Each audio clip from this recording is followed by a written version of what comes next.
let's face it, you want your patients to have the most up-to-date devices at all times, right? And that changes because new devices get developed. And so new technologies are available, whether it's a pill technology or something else that you're working with. So you are okay with a change in the middle of the system? Like if you want to change devices, does that work as well? Yes.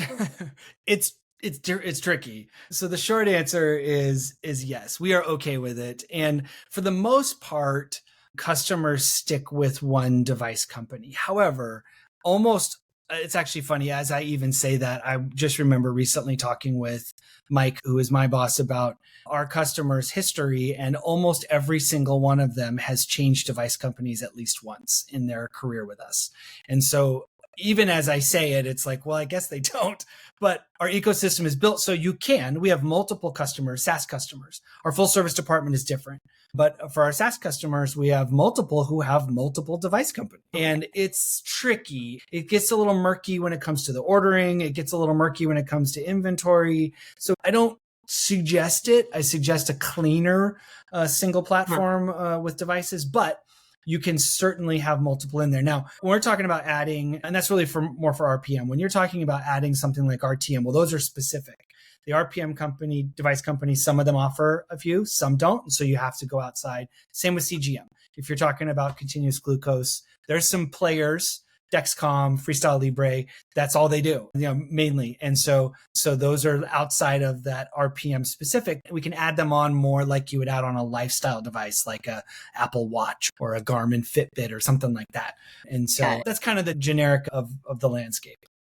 So what happens once you go live? Is the support gone after that, or do you still have that for folks? Yeah, we leave. We're out.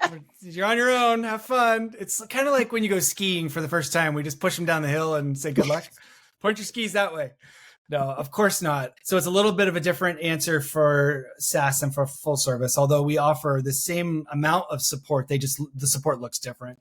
For our full service customers, we obviously support them through everything from engagement to onboarding, enrollment, billing and claims and all those kinds of things. And there's so much more of that. But from our SaaS side, because we're typically training a team how to use the software, there's a lot more complexity in understanding their workflows and then trying to regurgitate how to do them in our software. And so we will typically, what we love to ask those teams to do is, can we do a daily stand-up for 30 minutes or an hour every day for the first couple of weeks? And it's essentially an open invitation every day on the calendar. Myself and our lead trainer, Alicia, will usually be there. If you have questions, come to the open invite. It's like an open office door if you were in a building, right? Come and ask questions. If you don't, great, no problem, but it's available every day. And we do that for the first couple of weeks so that they feel supported, number one, but also because there's always stuff that bubbles up after you start using it, because you have all this concept